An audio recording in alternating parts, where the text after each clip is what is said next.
The whole point of having a movement as opposed to a party was simply completely because we wanted to engage with the public, and we've seen through time and through the current binary system of politics that it's extremely tribal and polarized. So what we wanted to do was reach out to the public and reach out at grassroots level and engage everybody, because that was our priority, to understand the public and to understand the needs and the expectations and the concerns of the community. And the way to do that, when you genuinely care about that cause and that angle of how you want to do politics, is by having a horizontal platform where you can engage with everybody, rather than a top-down platform where you decide to start off as a party and start as you proclaim yourself as a leader and have a bunch of people in an executive. You can't reach people in that way, in the same way as you can by genuinely going out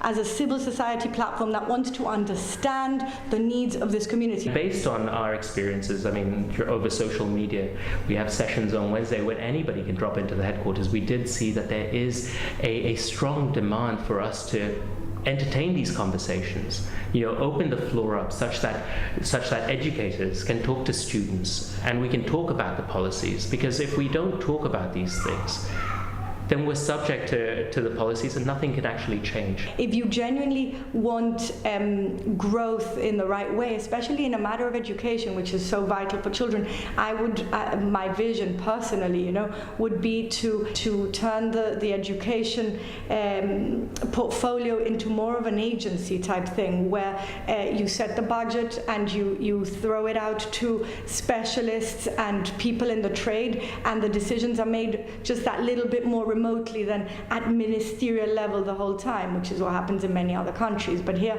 a lot of things are rather centralized, and I think it's time to move on, because that way you can budget for long-term planning and not just short-term manifesto ticks that give a party longevity. And I think we owe that to the community. And if that is something that cuts the longevity of a politician, well, if it's for the sake of the future, especially in this portfolio that we're talking about children, then that's the way it should be. The importance for us to